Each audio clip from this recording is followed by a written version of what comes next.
c'est Dr Bessie Priya, intitulé VIH et femmes enceintes. Salam alaikum. Notre thème, c'est beaucoup plus sur la transmission mère-enfant. Donc, pour ce thème, j'ai choisi le slogan Stop Sida pour faire durer la vie.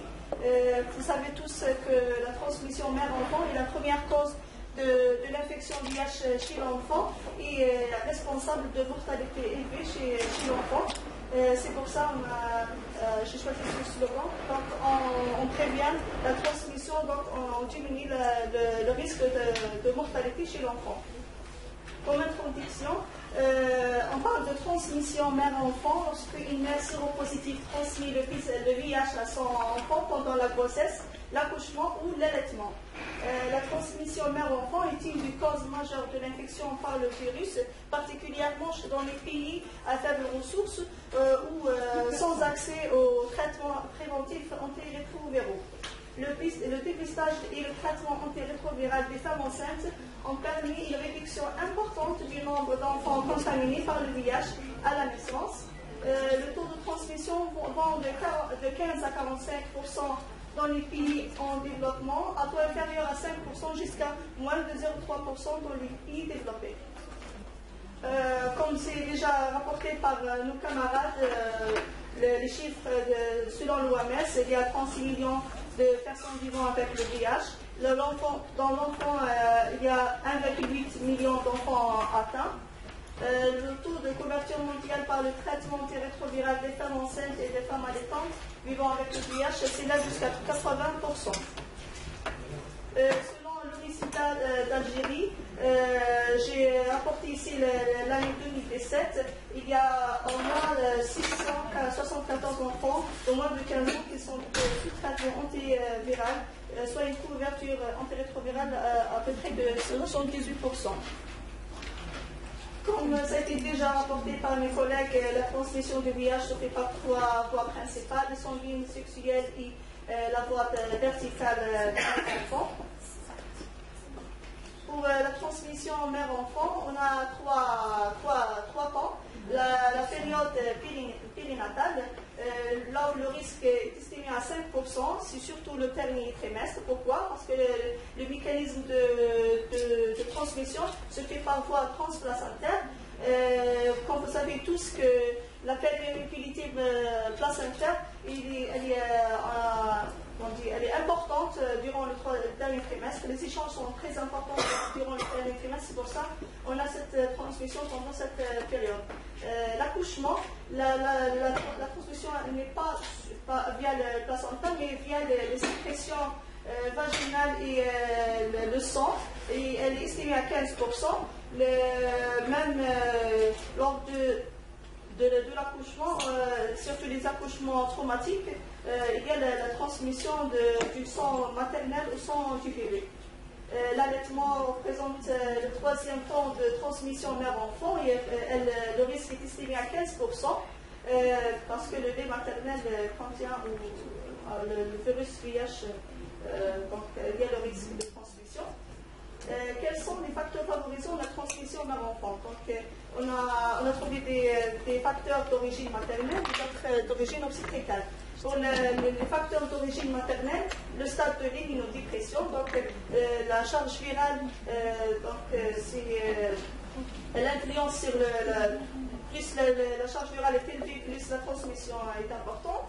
Le stade clinique du VIH, les IST et les autres co-infections.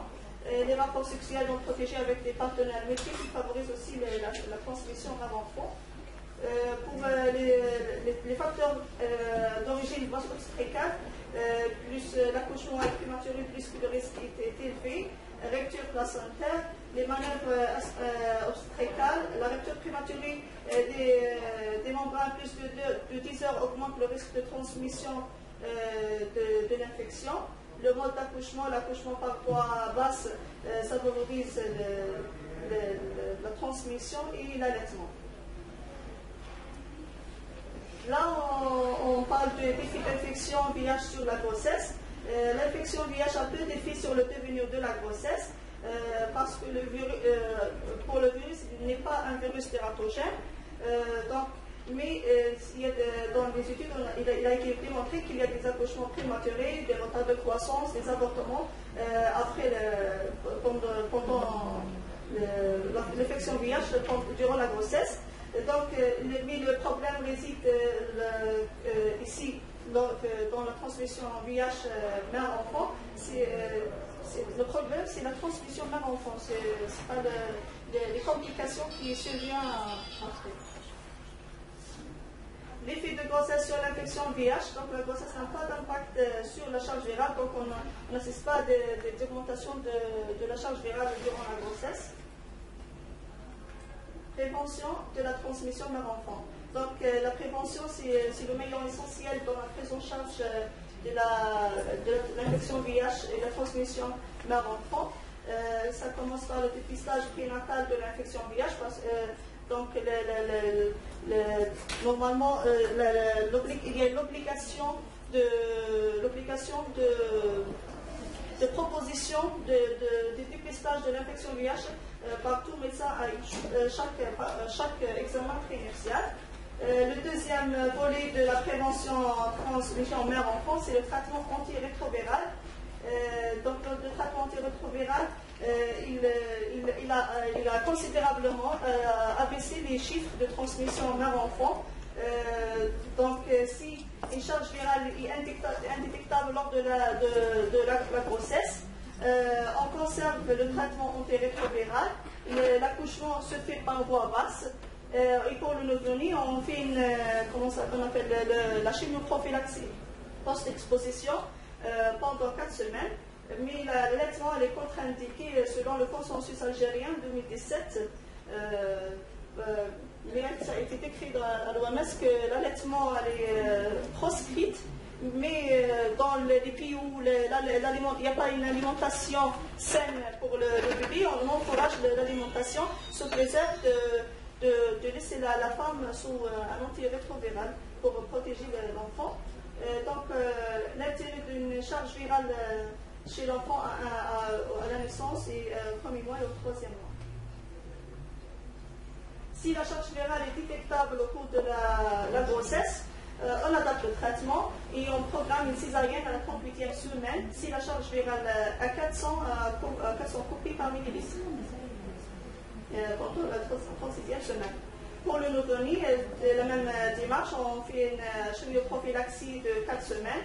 L'allaitement est contre-indiqué et on dépiste l'infection à M0, M1 et M3. Le troisième volet de la prévention, c'est la prévention des facteurs de risque obstétricaux. Il faut limiter ou traiter les infections sexuellement transmissibles. Il faut éviter la survenue des facteurs favorisant la prématurité, la rupture prolongée des membranes, les chorioamniotiques, parce que ces facteurs augmentent le risque de transmission. Un cerclage du corps et une immunosynthèse dont l'indication est très strictement discutée doivent être accompagnés d'un traitement antirétroviral préventif. Comme conclusion, on conclut que la transmission mère-enfant est la première d'acquisition du VIH chez l'enfant. Elle a lieu en fin de grossesse et autour de la naissance. La prévention de la transmission mère-enfant est un ensemble d'interventions pour minimiser le risque de transmission et d'évolution de la maladie chez la mère et l'enfant. La réussite de la prévention passe par un dépistage systématique du VIH en prénatal, puis une prise en charge adéquate en périnatal.